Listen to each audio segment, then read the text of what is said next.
여호수아 6장 6절에서 20절까지 말씀입니다. 눈의 아들 여호수아가 제사장들을 불러 그들에게 이르되 너희는 언약궤를 메고 제사장 일곱은 양각나팔 일곱을 잡고 야훼의 궤 앞에서 나아가라 하고 또 백성에게 이르되 나아가서 그 성을 돌되 무장한 자들이 야훼의 궤 앞에서 나아갈지니라 하니라. 여호수아가 백성에게 이르기를 마침에 제사장 일곱은 양각나팔 일곱을 잡고 야훼 앞에서 나아가며 나팔을 불고 야훼의 언약궤는 그 뒤를 따르며 그 무장한 자들은 나팔 부는 제사장들 앞에서 행진하며 후군은 궤 뒤를 따르고 제사장들은 나팔을 불며 행진하더라. 여호수아가 백성에게 명령하여 이르되 너희는 외치지 말며 너희 음성을 들리게 하지 말며 너희 입에서 아무 말도 내지 말라. 그리하다가 내가 너희에게 명령하여 외치라 하는 날에 외칠지니라 하고 야훼의 궤가 그 성을 한 번 돌게 하고 그들이 진영으로 들어와서 진영에서 자니라. 또 여호수아가 아침에 일찍이 일어나니 제사장들이 야훼의 궤를 메고 제사장 일곱은 양각나팔 일곱을 잡고 야훼의 궤 앞에서 계속 행진하며 나팔을 불고 무장한 자들은 그 앞에 행진하며 후군은 야훼의 궤 뒤를 따르고 제사장들은 나팔을 불며 행진하니라. 그 둘째 날에도 그 성을 한 번 돌고 진영으로 돌아오니라. 엿새 동안을 이같이 행하니라. 일곱째 날 새벽에 그들이 일찍이 일어나서 전과 같은 방식으로 그 성을 일곱 번 도니 그 성을 일곱 번 돌기는 그날뿐이었더라. 일곱 번째 제사장들이 나팔을 불 때에 여호수아가 백성에게 이르되 외치라. 야훼께서 너희에게 이 성을 주셨느니라. 이 성과 그 가운데에 있는 모든 것은 야훼께 온전히 바치되 기생 라합과 그 집에 동거하는 자는 모두 살려주라. 이는 우리가 보낸 사자들을 그가 숨겨주었음이니라. 너희는 온전히 바치고 그 바친 것 중에서 어떤 것이든지 취하여 너희가 이스라엘 진영으로 바치는 것이 되게 하여 고통을 당하게 되지 아니하도록 오직 너희는 그 바친 물건에 손대지 말라. 은금과 동철 기구들은 다 야훼께 구별될 것이니 그것을 야훼의 곳간에 드릴지니라 하니라. 이에 백성은 외치고 제사장들은 나팔을 불매 백성이 나팔 소리를 들을 때에 크게 소리질러 외치니 성벽이 무너져 내린지라. 백성이 각기 앞으로 나아가 그 성에 들어가서 그 성을 점령하고. 아멘. 오늘은 구약의 그리스도 24번째 시간인데요. 저는 오늘 본문 말씀을 가지고 승리의 비결이라는 제목으로 지난번 말씀과 연결해서 함께 은혜를 나누고자 합니다. 저는 2주 동안 이제 휴가를 다녀왔는데 휴가를 다녀와서 이제 가족들하고 시간을 많이 보내다 보니까 가족들 안에서 제가 얼마나 부족하고 또 이기적인 사람인지 많이 깨닫게 되었습니다. 그러면서 어제 말씀을 준비하면서 그런 부족함에도 불구하고 하나님의 말씀을 전할 수 있는 게 하나님의 은혜이고 또 부족한 우리들이 모여 또 하나님의 말씀으로 은혜를 나누는 것이 참 하나님의 은혜란 것을 다시 한번 깨닫게 되었습니다. 우리 출애굽기서와 여호수아서를 보면은 각각 큰 물을 한 번씩 만나게 됩니다. 출애굽기에서는 홍해를 건너고 여호수아서에서는 요단강을 건넙니다. 홍해를 건너는 사건은 물 세례를 의미하는데 유월절 어린 양의 피로 이스라엘 백성들은 이집트의 노예에서 해방이 된 사건을 의미합니다. 하지만 홍해를 건너면서 이제 바로와 주변 국가에게 이집트의 노예에서 해방되고 전능하신 하나님의 백성이 되었음을 선포하는 그 사건이 바로 홍해를 건너는 사건입니다. 마찬가지로 우리도 예수님의 보혈로 구원받았지만 물 세례를 통해서 사탄과 또 사람들에게 또 천사들에게 하나님의 백성이 되었음을 선포했습니다. 즉 홍해를 건너는 사건은 신약에서 구원받고 교회가 되는 사건을 의미합니다. 요단강을 건너는 사건은 성령 세례를 의미합니다. 출애굽기에서 이스라엘 백성들은 구원받고 하나님의 백성이 되었지만 하나님의 백성답지 못했습니다. 그래서 광야에서 40년간 방황해야만 했습니다. 약속의 땅을 정복하는 일은 할 수 없었습니다. 하지만 여호수아서에서 요단강을 건너면서 약속의 땅인 가나안 땅을 비로소 정복하기 시작합니다. 즉 요단강을 건너고 나서 백성들은 하나님의 백성다워질 수 있었습니다. 마찬가지로 복음서에서도 사람들은 구원받고 교회가 되었지만 교회답지 못했습니다. 그래서 제자들 중에도 예수님을 3번이나 부인하고 저주하고 또 도망치고 세상으로 돌아가기도 하는 일들이 일어났습니다. 예수님이 맡기신 사명을 감당하는 일은 엄두도 낼 수 없었습니다. 하지만 오순절날 마가다락방에 모여 기도하던 120명에게 성령 세례가 임하고 그때부터 이들은 영적 전쟁을 통해서 구원받기로 작정된 영혼들을 복음으로 정복하기 시작합니다. 교회가 세상을 향해 정복하기 시작했습니다. 즉 성령 세례를 받고 나서 교회는 교회다워질 수 있었습니다. 오늘 본문은 요단강을 건너고 나서 하나님의 백성다워진 이스라엘 백성들이 어떻게 여리고성을 정복하는지에 대한 내용입니다. 사실 여리고성은 가나안 땅에서 가장 오래되고 가장 견고한 성입니다. 하나님은 가장 정복하기 어려운 여리고성부터 공격하라고 명령하셨습니다. 왜냐하면 여리고성은 그 가나안 땅의 중간에 위치해 있었고 가나안 땅의 부족들은 북부연합과 남부연합을 이루고 있었기 때문에 하나님은 여리고성과 그 옆에 아이성을 먼저 점령하게 하셨고 남부연합과 북부연합을 분리시키고 남쪽과 북쪽을 차례대로 점령하게 하셨습니다. 그 여리고성은 사실 가나안 땅에서 가장 오래되고 가장 튼튼한 성이면서 전략적 요충지입니다. 이 여리고성은 가나안 땅을 대표합니다. 그래서 여리고성을 정복하면 가나안 땅을 다 정복하는 것과 마찬가지입니다. 실제로 이스라엘 백성들은 정복할 수 없는 이 여리고성을 정복하고 나머지 땅들은 비교적 쉽게 정복하게 됩니다. 영적 전쟁에서의 원리는 처음이 어렵고 두 번째부터는 조금 더 수월해집니다. 우리에게도 약속의 땅을 차지하기 위해서는 먼저 가장 정복하기 어려운 여리고성부터 점령해야 합니다. 여리고성은 우리가 구원받고 나서 또 성령의 세례를 받고 나서 처음 맞이하게 되는 영적 전쟁이지만 가장 크고 또 가장 강해서 정복하기 가장 까다로운 성입니다. 그래서 신앙생활을 아무리 오래 해도 처음에 만났던 이 여리고성을 정복하지 못한다면 그것은 계속해서 발목을 붙잡고 약속의 땅을 정복하지 못하게 만듭니다. 이 여리고성은 어떤 분들에게는 돈일 수도 있고 어떤 분들에게는 자녀일 수도 있고 남편이나 아내일 수도 있습니다. 또 어떤 분들에게는 운동이나 취미일 수도 있고 어떤 분들에게는 끊지 못하는 숨은 죄일 수도 있습니다. 어떤 분들에게는 원망, 불평, 비방, 불순종이 될 수도 있습니다. 여리고성이 무엇이 되었든 간에 철저하게 진멸하는 것이 가장 중요합니다. 만약 여리고성을 진멸하지 못한다면 그 여리고성은 그대로 남아서 약속의 땅을 정복하지 못하도록 방해하기 때문입니다. 사실 라합이 정탐꾼들에게 했던 이야기를 들어보면 여리고성 사람들은 이미 겁을 먹고 이스라엘 백성들과 싸울 힘을 잃고 있었습니다. 그런데 그 백성들이 요단강까지 건너게 되면서 사실 이 여리고성 사람들은 이스라엘 백성들과 싸울 용기를 다 잃어버렸을 것입니다. 세상적인 방법으로 보면은 이때가 바로 여리고성을 정복하기에 가장 적합한 때였지만 하나님은 여리고성을 정복하기에 전에 먼저 백성들을 준비시키기를 원하셨습니다. 이 전쟁은 세상적인 전쟁이 아니라 거룩한 전쟁이기 때문입니다. 그래서 하나님은 백성들에게 먼저 할례를 하고 또 유월절을 기념하게 하셨고 여호수아가 백성의 대표로 하나님의 군대 장관을 만났습니다. 우리가 전쟁에서 이기려면 두 가지가 필요한데 첫 번째는 전쟁을 잘 준비하는 것입니다. 그리고 두 번째는 전쟁을 잘 싸우는 것입니다. 이 거룩한 전쟁에 있어서 전쟁의 준비는 하나님의 임재입니다. 하나님이 함께 하실 때 그 전쟁을 승리할 수 있기 때문입니다. 이게 지난주 말씀이었던 첫 번째 승리의 비결이었고 이번 주 말씀은 두 번째 승리의 비결인데 이 전쟁을 잘 싸우는 방법입니다. 그 방법은 바로 순종입니다. 거룩함으로 전쟁을 잘 준비했다면 이제는 순종함으로 잘 싸워야 됩니다. 거룩함으로 하나님이 그 전쟁 가운데 함께 하시는 게 첫 번째 준비였다면 두 번째로는 그 함께 하시는 하나님이 싸우실 수 있도록 우리가 하나님의 말씀에 명령에 순종해야 됩니다.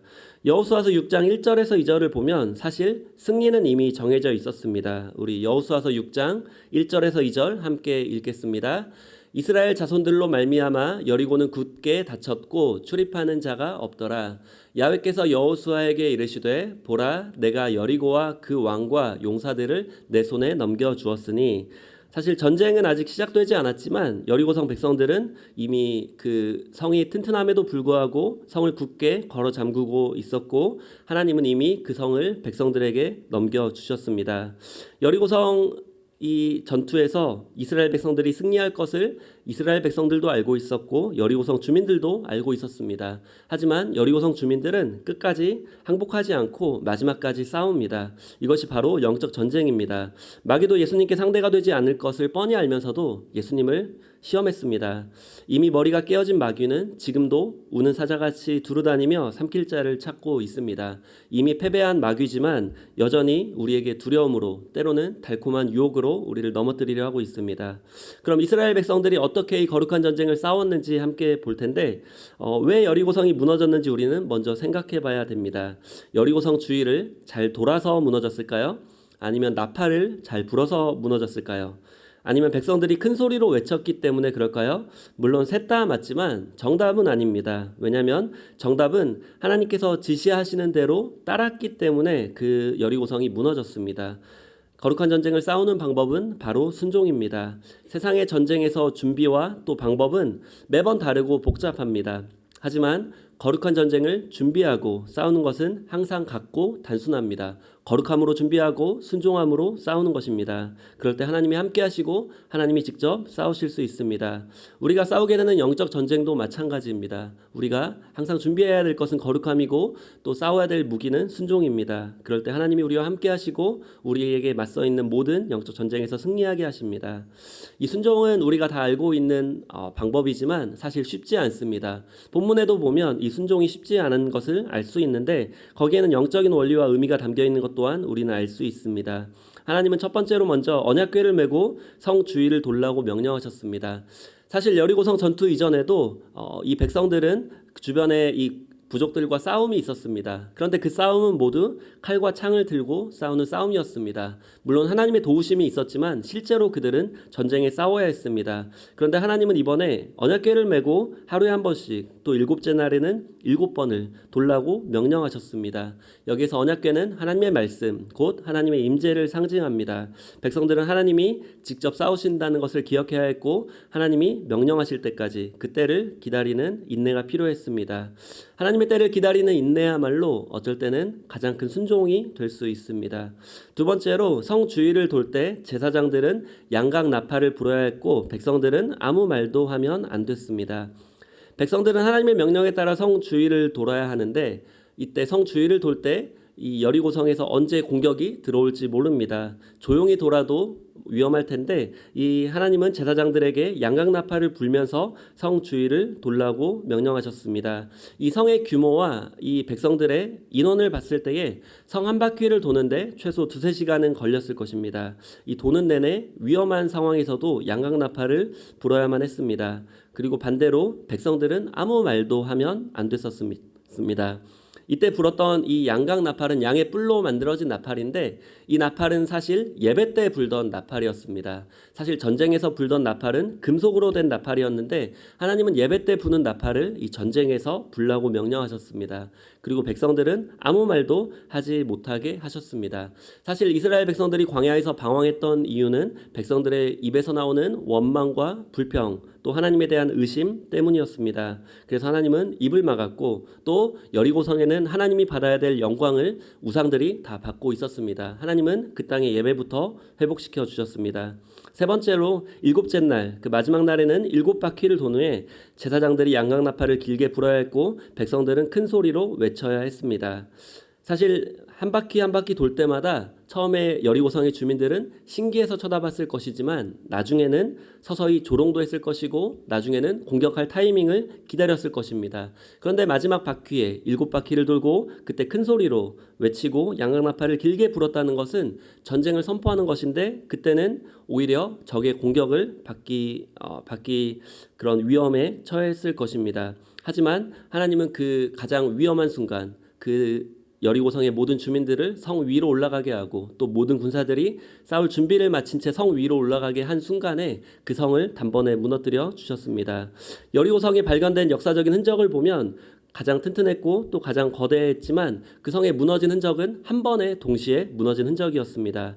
하나님의 역사가 아니면 하나님의 기적이 아니면 무너질 수 없는 그러한 기적이었습니다. 하나님은 하루에 한 바퀴씩 또 마지막 날 7바퀴를 돌 때 여리고성의 모든 주민들을 성위로 모으고 또 그 군사들을 성위로 모은 상태에서 단번에 여리고성을 무장해제시키셨습니다. 네 번째로 이 모든 명령은 여호수아를 통해서 주어졌습니다. 하나님이 여호수아를 통해서 주어진 이 명령들은 사실 인간의 생각으로 보기에 전혀 말도 안 되는 명령이었습니다. 차라리 하나님이 직접 음성으로 백성들에게 명령하셨다면 백성들은 순종하기가 쉬웠을 것입니다. 그런데 여호수아를 통해서 하나님은 이 말도 안 되는 명령들을 전달하셨습니다. 그리고 여호수아는 그 이스라엘의 역사상 가장 능력 있고 또 가장 온유했던 지도자인 모세의 후계자였습니다. 모세의 명령이었다면 백성들이 따르기 쉬웠을 것인데 여호수아의 명령이라 백성들은 따르기 조금 더 어려웠을 것입니다. 그러한 과정 가운데 하나님은 여호수아를 통해서 전달된 명령에 백성들은 순종했고 그 명령을 통해서 그 순종을 통해서 하나님은 여리고성을 무너뜨려 주셨습니다. 그리고 가장 중요한 것은 이 전쟁으로 인한 결론입니다. 이 전쟁으로 인한 결론에는 여리고성에 죄악으로 가득했고 우상 숭배로 가득했고 하나님의 심판이 임했지만 그곳에는 산자와 죽은 자로 나뉘어졌습니다.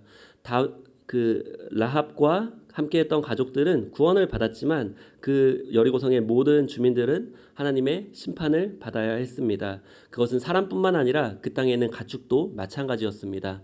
왜냐하면 하나님이 레위기서를 통해서 말씀하신 그 명령들을 보면은 그 땅에 이제 가나안 땅에서 맞이하게 될 그 죄들을 미리 하나님은 하지 말라고 말씀하시는데 레위기서에는 그 동성애와 또 가축들과 교접하는 것 모든 것들을 하지 말라고 이미 말씀하셨습니다. 그 말은 가나안 땅에 이미 동성애가 가득했고 짐승들과도 이미 교접하고 있었고 그로 인해서 그 땅은 멸망받을 수밖에 없었기 때문입니다. 그렇지만 그 땅에서도 구원받는 라합과 그 가족이 있었고 하나님은 그 라합을 통해서 예수님의 조상이 되게 하셨고 예수님이 그 혈통으로 라합의 혈통으로 이 땅 가운데 오게 되셨습니다. 이것이 거룩한 전쟁의 결론입니다. 그 거룩한 전쟁을 통해서 약속의 땅을 정복하고 또 그로 인해서 산자와 죽은 자가 나뉘어집니다. 이것은 사도행전의 복음을 통해서 하는 영적 전쟁과도 굉장히 닮아 있습니다. 하나님은 전도라는 미련한 방법을 통해서 그 영혼들을 구원하기 원하셨습니다. 인간의 방법으로 보기에는 하나님이 능력을 통해서 기적을 통해서 구원하시면 편하시겠지만 하나님은 전도라는 미련한 방법을 통해서 마치 여리고성을 한 바퀴씩 또 7바퀴씩 도는 그 미련한 방법을 통해서 그 라합의 가정을 구원하셨던 것처럼 하나님은 오늘도 우리에게 이 전도라는 미련한 방법을 통해서 영혼들을 구원하기 원하십니다. 그리고 그 사도들이 사도행전 때 전했던 그 복음의 뒤에는 산자와 죽은 자가 나뉘어졌습니다. 베드로 사도가 전했던 복음에는 3,000명 또는 5,000명이 살아 구원을 받았지만 스데반 집사가 전했던 그 복음에는 오히려 스데반 집사가 순교를 당하고 죽은 자들이 나오게 되었습니다. 우리가 이 땅에서 하는 영적 전쟁에는 산자와 죽은 자가 나뉘어집니다. 하나님께서 우리가 이 땅 가운데 맡겨주신 사명 중에 가장 거룩하고 또 가장 의미 있는 전쟁이 이러한 전쟁이 될 수 있습니다. 물론 우리의 생활 가운데 많은 영적 전쟁이 있습니다. 하지만 죽은 자와 산자가 나뉘어지는 그러한 급박하고 또 가장 중요한 전쟁이 또한 없을 것입니다.